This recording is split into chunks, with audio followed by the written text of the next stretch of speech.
Good morning student, welcome back. Today we are going to learn about the federalism in 10th class political science. It is our next chapter. तो आज हम federalism के बारे में करेंगे कि what is federalism. ठीक है, तो जैसे कि हमने प्रीवियस चैप्टर में पावर शेयरिंग वाले लेसन में किया था, तो उसमें हमने किया था ना टाइप्स ऑफ पावर शेयरिंग, तो उसी में एक हमारा था फेडरलिज्म. फेडरलिज्म का मतलब क्या है, जब हम पावर्स को वर्टिकली शेयर कर रहे हैं तो वो किस में आ जाता है, फेडरलिज्म में आ जाता है. So what is federalism? Federalism is a system of government in which power is divided between a central authority and various constituent unit of the country. अभी देखो यहाँ से हमें पता चल रहा है कि फेडरलिज्म क्या है. मतलब फेडरलिज्म वो सिस्टम है गवर्नमेंट का जिसमें पावर को क्या किया जाता है, शेयर किया जाता है बिटवीन अ सेंट्रल अथॉरिटी. जैसे अगर हम इंडिया की बात करते तो हमारे इंडिया में सेंट्रल अथॉरिटी कौन सी है, हमारी सेंट्रल गवर्नमेंट है. एंड वेरियस कॉन्स्टिट्यूएंट यूनिट, अगर हम कॉन्स्टिट्यूएंट की यूनिट की बात करते तो कॉन्स्टिट्यूएंट यूनिट में आते हैं दूसरे, जैसे कि स्टेट है, ठीक है, या प्रोविंशियल गवर्नमेंट है. जब हम पावर्स को उसमें शेयर करते हैं तो हम उसे क्या कहेंगे, फेडरलिज्म कहेंगे. मतलब इसमें पावर को शेयर किया जाता है विद इन 2 और मोर लेवल ऑफ गवर्नमेंट. ठीक है ना, यहाँ पे कम से कम 2 लेवल तो होते ही होते हैं गवर्नमेंट के, 2 से कम नहीं होते. क्लियर? अभी जो है अगर हम इसका जनरल डिवीजन देखते हैं, अगर जनरल डिवीजन की अगर हम बात करें तो मोस्टली कितने लेवल है, 2 लेवल ऑफ गवर्नमेंट है. ठीक है, government for the entire country, मतलब एक ऐसी गवर्नमेंट जो पूरे कंट्री के लिए बनाई जाती है और इस गवर्नमेंट का कॉमन इंटरेस्ट होता है. कॉमन इंटरेस्ट मतलब जो पूरे कंट्री का कॉमन इंटरेस्ट होता है, तो ये गवर्नमेंट उस पर काम करती है. तो ये हमारी हो गई सेंट्रल गवर्नमेंट. ठीक है, वो गवर्नमेंट जो पूरे कंट्री के लिए वर्क करती है, पूरे कंट्री के कॉमन इंटरेस्ट के लिए काम करती है. नेक्स्ट जो हमारी गवर्नमेंट है at the level of provinces और स्टेट, ये हमारी गवर्नमेंट है, ये प्रोविंसेस या स्टेट लेवल पे काम करती है. अभी ये जो दूसरे लेवल की गवर्नमेंट है, इसका दायरा अपने स्टेट या अपने प्रोविंसेस तक ही होता है. ऐसा नहीं है कि मतलब ये क्या अपने स्टेट के बाहर इसका कोई जुरिडिक्शन नहीं होता है. ये सिर्फ अपने स्टेट के वेलफेयर के लिए काम करती है, स्टेट इंटरेस्ट के लिए ये काम करती है. तो ये हमारा मोस्टली जो है जनरल डिवीजन में हमारे 2 लेवल्स आ गए, सेंट्रल गवर्नमेंट या प्रोविंसेस और स्टेट गवर्नमेंट. नेक्स्ट इसका फीचर क्या है, both enjoy the independent power. मतलब ये जो गवर्नमेंट है, हमने वर्टिकल डिवीजन ऑफ पावर में हमने किया था कि ये 2 गवर्नमेंट है ना, ये इंडिपेंडेंट होती है. ठीक है, मतलब क्या होता है, यहाँ पे जो स्टेट गवर्नमेंट है वो सेंट्रल गवर्नमेंट से क्या है, इंडिपेंडेंट है. ये एक दूसरे के ऊपर इंटरडिपेंडेंट नहीं होती है, इनकी पावर इंडिपेंडेंट होती है. सेंट्रल गवर्नमेंट जो है स्टेट गवर्नमेंट की जो लिस्ट है, पावर है, उसमें इंटरफेयर नहीं कर सकती. तो इस तरह से both enjoy the independent power. हाँ, ये हो सकता है सेंट्रल गवर्नमेंट की पावर ज्यादा हो सकती है और स्टेट गवर्नमेंट की पावर थोड़ी कम हो सकती है, but they both enjoy the independent power. मतलब इनकी जो पावर होती है वो इंडिपेंडेंट होती है. अभी देखो हमने यहाँ पे क्या था, फेडरलिज्म. एक होती है हमारा यूनिटरी सिस्टम, एक होता है हमारा फेडरल सिस्टम. ठीक है, फेडरल सिस्टम में जो गवर्नमेंट का लेवल होता है वो 2 या 2 से ज्यादा होता है. ओके, बट अगर हम यूनिटरी सिस्टम की बात करते हैं, कई बार पूछा जाता है what is difference between federal system and unitary system of the government. अगर हम यूनिटरी सिस्टम की बात करते हैं तो यहाँ पे क्या है, 1 लेवल ऑफ गवर्नमेंट है. क्लियर? मतलब गवर्नमेंट का एक ही लेवल है जो सबसे ज्यादा पावरफुल है. अगर उसके सब यूनिट्स है या तो जो सब यूनिट्स होते हैं वो उस लेवल के क्या होते हैं, सबऑर्डिनेट होते हैं टू सेंट्रल गवर्नमेंट. मतलब वो सेंट्रल गवर्नमेंट के अंडर रहकर काम करते हैं, वो उसके सब यूनिट्स होते हैं, लेवल नहीं होते, वो उसके क्या होते हैं, सब यूनिट्स होते हैं, सबऑर्डिनेट होते हैं. वो किसके, सेंट्रल गवर्नमेंट में. एक ही गवर्नमेंट होती है, कौन सी होती है, सेंट्रल गवर्नमेंट. और सेंट्रल गवर्नमेंट के सब यूनिट्स होते हैं जो सेंट्रल गवर्नमेंट के अंदर रहकर काम करते हैं. यहाँ पे सेपरेशन ऑफ पावर, कोई पावर सेपरेशन नहीं है। ये देखो यहाँ पे फेडरलिज्म में क्या है, दोनों के पास, सेंट्रल गवर्नमेंट के पास अपनी पावर है, स्टेट गवर्नमेंट के पास अपनी पावर है। बट यहाँ पे ऐसा नहीं है, यहाँ पे कोई पावर डिवीजन नहीं है। Central government can pass order to the provincial और द लोकल गवर्नमेंट, और सेंट्रल गवर्नमेंट है वो उनके ऊपर ऑर्डर दे सकती है। जो प्रोविंशियल गवर्नमेंट है, प्रांतीय सरकार है या जो स्थानीय सरकार है, और उन्हें सेंट्रल गवर्नमेंट के ऑर्डर्स को मानना पड़ता है। अभी ये देखो यूनिटरी सिस्टम का हमारे पास एग्जाम्पल है, हमने पावर शेयरिंग वाले लेसन में किया था कि श्रीलंका जो कंट्री है वहां पे कैसी गवर्नमेंट है, यूनिटरी सिस्टम गवर्नमेंट है।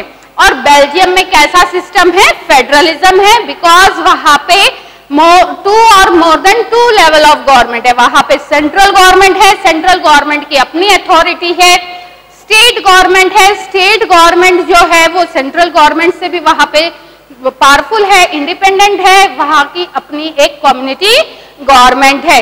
तो देखो दो से ज्यादा गवर्नमेंट है। तो बेल्जियम का जो मॉडल है वो क्या है, फेडरलिज्म है। अगर हम श्रीलंका कंट्री की गवर्नमेंट की बात करते हैं या चाइना कंट्री की गवर्नमेंट की बात करते हैं तो वहां पे हमारे पास क्या है, यूनिटरी सिस्टम है। देखो चाइना में यूनिटरी सिस्टम है बिकॉज वहां पे क्या है, एक ही गवर्नमेंट है, मतलब वहां पे वन पार्टी सिस्टम है। ये भी हम आगे आने वाले चैप्टर्स में करेंगे पॉलिटिकल पार्टीज के बारे में। फिर अभी इसके बाद हम करेंगे what are the features of federalism. Federalism के क्या फीचर्स है, क्या इसकी विशेषताएं है, कि हम क्या कह सकते हैं कि वो कंट्री एक फेडरल कंट्री है। मतलब एक कंट्री को फेडरल होने के लिए वहां पे उसके लिए क्या क्या फीचर्स होने चाहिए। देखो पहला फीचर जो है हम यहाँ से ही उठा रहे हैं हमारे डेफिनेशन से, कि ये एक ऐसा सिस्टम है जहां पे मोर देन वन गवर्नमेंट है, मतलब to or more level of government, दो या दो से अधिक गवर्नमेंट होती है। जैसे आपने देखा है सेंट्रल गवर्नमेंट है, ठीक है, स्टेट गवर्नमेंट है, सॉरी ये गवर्नमेंट, एंड लोकल गवर्नमेंट।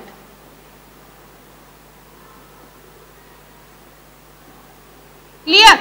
तो क्या है, दो या दो से ज्यादा लेवल है किसके, गवर्नमेंट के होने चाहिए। ये एक फीचर हो गया हमारा। सेकंड क्या है, each level of government govern same citizen, मतलब सेम सिटीजन तो सेम है बट इनका ज्यूरिडिक्शन क्या है, अलग है। देखो सेंट्रल गवर्नमेंट जो है, मतलब India is a country, India में जो रहने वाले लोग हैं, ठीक है, तो सेंट्रल गवर्नमेंट में स्टेट गवर्नमेंट के भी लोग, सभी स्टेट्स में रहने वाले जितने भी सिटीजन्स हैं वो सभी सेंट्रल गवर्नमेंट में आ जाते हैं, ठीक है। तो दोनों में क्या है, दोनों ही गवर्नमेंट है, सेंट्रल गवर्नमेंट या स्टेट गवर्नमेंट लगा लो, वो सेम सिटीजन को गवर्न करती है। मान लो हमारा स्टेट है हरियाणा, ठीक है ना। अभी हरियाणा को क्या कर रही है, हमारी हरियाणा गवर्नमेंट है, ठीक है, वो भी हमें क्या कर रही है, रूल कर रही है, उसका ज्यूरिडिक्शन है हमारे ऊपर। बट साथ में जो सेंट्रल गवर्नमेंट है उसका भी ज्यूरिडिक्शन है हमारे ऊपर। तो इसका मतलब क्या है, each level of government govern same citizen, वही सेम सिटीजन को क्या करते हैं, गवर्न करते हैं। ये नहीं है कि अलग अलग सिटीजन्स आएंगे यहाँ पे, ठीक है। अभी हरियाणा के जो सिटीजन्स है उस पर हमारी स्टेट गवर्नमेंट तो है ही है, साथ में हमारी जो सेंट्रल गवर्नमेंट है वो भी हमें क्या करती है, गवर्न करती है, ठीक है। Same citizen under different jurisdiction, but हमारा जो ज्यूरिडिक्शन है वो क्या हो जाएगा, अलग अलग हो जाएगा। एक ज्यूरिडिक्शन हो जाएगा हमारा सेंट्रल गवर्नमेंट का, दूसरा ज्यूरिडिक्शन हो जाएगा हमारा स्टेट गवर्नमेंट का। क्लियर? अलग अलग ज्यूरिडिक्शन होते हैं, ठीक है। अभी ज्यूरिडिक्शन ऑफ ईच टियर हमने किया था कि to or more tier of government है, तो हर एक टियर का मतलब यहां पे आ गया लेवल ऑफ गवर्नमेंट, ठीक है। जो हर एक टियर है are well defined in the constitution, मतलब हर गवर्नमेंट का जो ज्यूरिडिक्शन है उसे किसमें डिफाइन कर दिया गया है, हमारे कॉन्स्टिट्यूशन में डिफाइन कर दिया गया है। व्हाट इज कॉन्स्टिट्यूशन, आप अच्छे से पढ़ के आ चुके हैं कि कॉन्स्टिट्यूशन क्या है, संविधान क्या है। तो हर एक सेंट्रल गवर्नमेंट को क्या काम करने हैं, उसका जुरिडिक्शन एरिया क्या क्या है, स्टेट गवर्नमेंट का जुरिडिक्शन एरिया क्या है, वो सब कुछ किसमें डिफाइन कर दिया गया है, कॉन्स्टिट्यूशन में। इसका मतलब क्या है, जो अथॉरिटी है ईच टीयर की, हर एक टीयर की जो अथॉरिटी है उसको कौन सेफ गार्ड करता है, कौन उसकी रक्षा करता है, कॉन्स्टिट्यूशन उसकी रक्षा करता है। कैसे करता है, अगर सेंट्रल गवर्नमेंट उसमें हस्तक्षेप कर रही है, अगर स्टेट गवर्नमेंट के जुरिडिक्शन में, तो उसको सेफ गार्ड कौन कर रहा है, हमारा कॉन्स्टिट्यूशन कर रहा है। तो इसीलिए हर टायर जो है, हर गवर्नमेंट है, उसके जो पावर्स है उसे किसमें डिफाइन कर रखा है, कॉन्स्टिट्यूशन में डिफाइन कर रखा है। अभी नेक्स्ट अगर हम इसके फीचर की बात करते हैं तो वो है हमारा रिजिड कॉन्स्टिट्यूशन। ठीक है, रिजिड का मतलब होता है कठोर। तो हमारा जो संविधान है वो कैसा है, कठोर भी है, ठीक है, फ्लेक्सिबल भी है कई जगह पे। तो अगर हम यहाँ पे जो फीचर की बात करें वो है रिजिड कॉन्स्टिट्यूशन। मतलब रिजिड कॉन्स्टिट्यूशन का मतलब क्या है कि जो हमारे कॉन्स्टिट्यूशन के जो फंडामेंटल प्रोविजंस है, ठीक है, जो बेसिक जो फंडामेंटल मौलिक जो प्रोविजंस है of the constitution can not be unilaterally changed. मतलब उसको यूनिलेटरली का मतलब होता है एक, यूनिक, ठीक है, जो यूनी है वो कहां से निकल के आया, यूनिक मतलब सिंगल। ओके, तो यूनिलेटरली उसे कोई भी एक लेवल चेंज नहीं कर सकता। देखो हमारे कॉन्स्टिट्यूशन के जो फंडामेंटल प्रोविजंस है उसे एक गवर्नमेंट या एक लेवल है गवर्नमेंट की वो चेंज नहीं कर सकती। कुछ बेसिक चीजें ऐसी होती है हमारे कॉन्स्टिट्यूशन में जिसे अकेली सेंट्रल गवर्नमेंट चेंज नहीं कर सकती। मतलब उसे दोनों गवर्नमेंट का क्या चाहिए, कॉन्सेंट चाहिए, मतलब बहुमत चाहिए, स्टेट्स का भी बहुमत चाहिए और सेंट्रल गवर्नमेंट का भी उसे क्या चाहिए, बहुमत चाहिए। दोनों सेंटर और स्टेट गवर्नमेंट का अगर कॉन्सेंट है, वो राजी है, उनका बहुमत है, तभी वो हमारे फंडामेंटल प्रोविजंस को चेंज कर सकते हैं, अमेंड कर सकते हैं। फिफ्थ अगर हम इसका फीचर देखें तो वो क्या है, सुप्रीम अथॉरिटी ऑफ कोर्ट। ठीक है, फेडरलिज्म में किसकी अथॉरिटी होती है, कोर्ट की अथॉरिटी होती है। कोर्ट का जो ऑर्डर होता है वो सुप्रीम होता है। ठीक है, courts have the power, courts के पास पावर होती है to interpret the constitution and the power of different level of government, कि वो हमारे कॉन्स्टिट्यूशन में इंटरप्रेट कर सकती है, अलग अलग लेवल की जो गवर्नमेंट है उसकी पावर्स में भी वो इंटरप्रेट कर सकती है। कई बार स्टेट और सेंट्रल गवर्नमेंट के बीच में टेंशन क्रिएट हो जाती है, तो उसको सॉल्व कौन करता है, हमारा कोर्ट करता है। तो ये पावर किसको दे रखी है, कोर्ट को दे रखी है। और इंडिया का जो सुप्रीम अथॉरिटी है कोर्ट की वो है supreme court of India.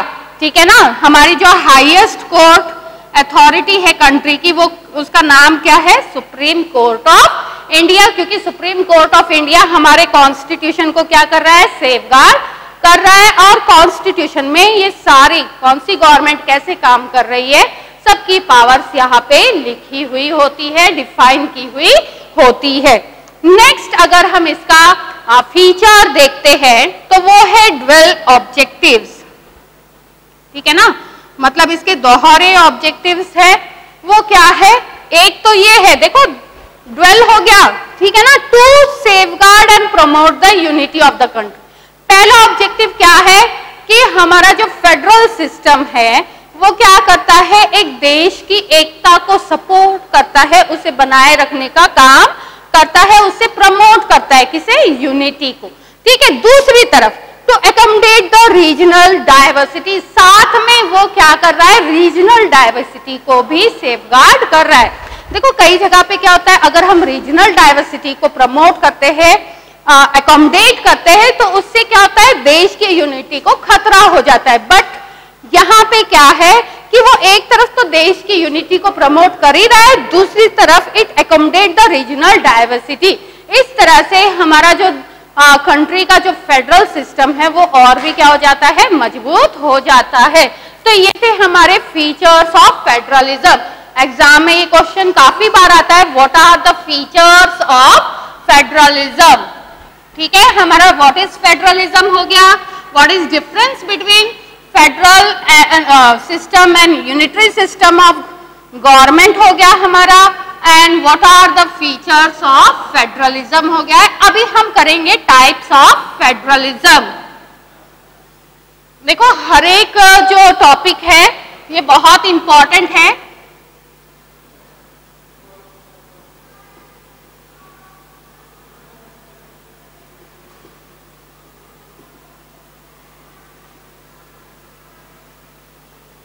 Types of federalism. Federalism को मोस्टली हम कितने टाइप्स में डिवाइड करते हैं? 2 टाइप्स में डिवाइड करते हैं। एक है कमिंग टुगेदर,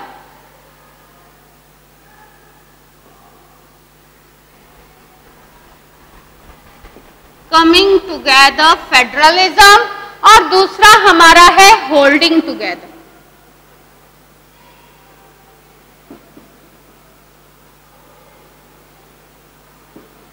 ठीक है, कमिंग टुगेदर फेडरेशंस, ठीक है, coming together federations and holding together federation. नाम से ही पता है coming together.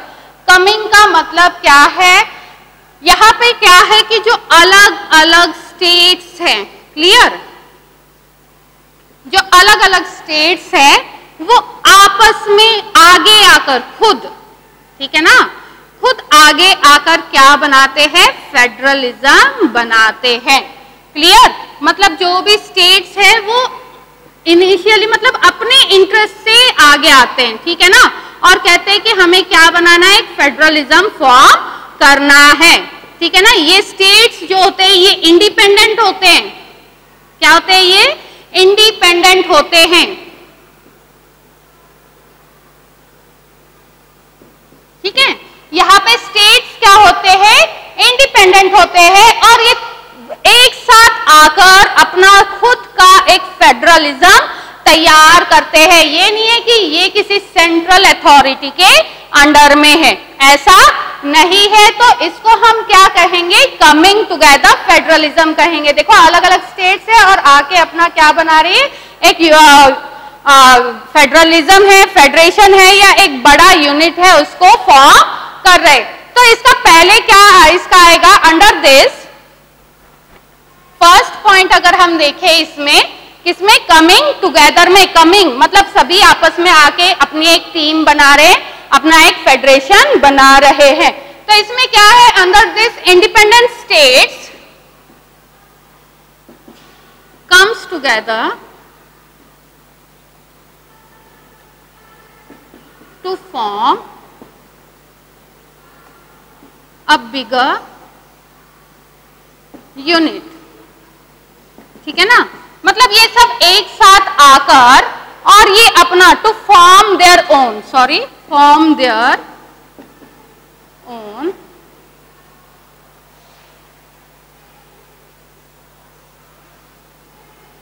Independent states come together on their own. यहां पे क्या आएगा? On their own, on their own, मतलब ये अपने आप आते हैं, इनके ऊपर कोई दबाव नहीं होता है। To form a bigger unit, मतलब ये अपना एक फेडरेशन फॉर्म करते हैं, अपना एक यूनिट जो है वो फॉर्म करते हैं। अभी इसके अंदर क्या है? जो कॉन्स्टिट्यूट जो स्टेट होते हैं usually have their equal power. यहाँ पे जितने भी स्टेट्स होते हैं उनके क्या होते हैं? इक्वल पावर होती है। मतलब इस स्टेट की जो पावर है वो इस स्टेट के बराबर है। इस स्टेट मतलब सभी स्टेट्स की पावर क्या होती है? इक्वल होती है, ठीक है। इंडिपेंडेंट स्टेट है, एक साथ मिलकर वो अपना एक फेडरेशन तैयार करते हैं, एक बड़ी यूनिट तैयार करते हैं, और हर एक जो कॉन्स्टिट्यूएंट स्टेट होते हैं उनकी एक इक्वल पावर होती है। अभी इसका जो कमिंग टुगेदर का एक एग्जांपल है यूएसए, ठीक है ना।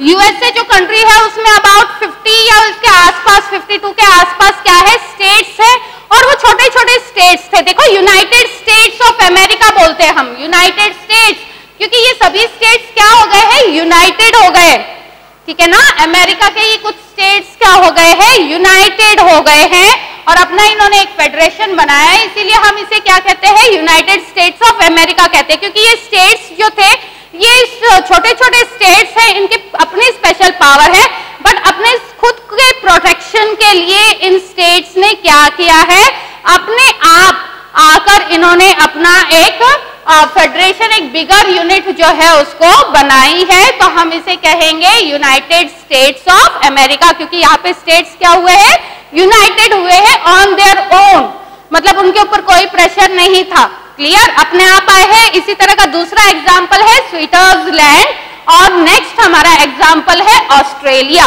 तो यूएसए, स्विट्जरलैंड, ऑस्ट्रेलिया में कौन सी गवर्नमेंट है, कमिंग टुगेदर गवर्नमेंट है। अभी नेक्स्ट हम करेंगे यहाँ पे holding together government, sorry government नहीं, coming together federation, holding together federations. Holding together federations में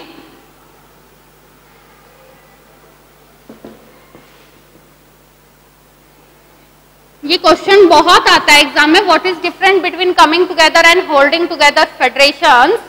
तो देखो होल्डिंग टुगेदर फेडरेशन में क्या है, यहाँ पे क्या थे, इंडिपेंडेंट स्टेट थे। अभी इसमें क्या है, इसमें एक जो लार्ज कंट्री है, ठीक है ना, एक बड़ा देश है, ठीक है, decide to divide its power, वो क्या करता है, decides to divide its power. बड़ा कंट्री है इंडिया की तरह, तो वो अपनी जो पावर्स है वो क्या करता है, डिसाइड करता है, डिवाइड करता है बिटवीन द कॉन्स्टिट्यूएंट स्टेट्स, है ना, it's power between the states. हमने जैसे फेडरेशन की एग्जांपल की थी कि सेंट्रल गवर्नमेंट है और कुछ जो उसकी कॉन्स्टिट्यूएंट यूनिट्स होती है उसमें पावर को क्या किया जाता है, डिवाइड किया जाता है, एंड द नेशनल गवर्नमेंट।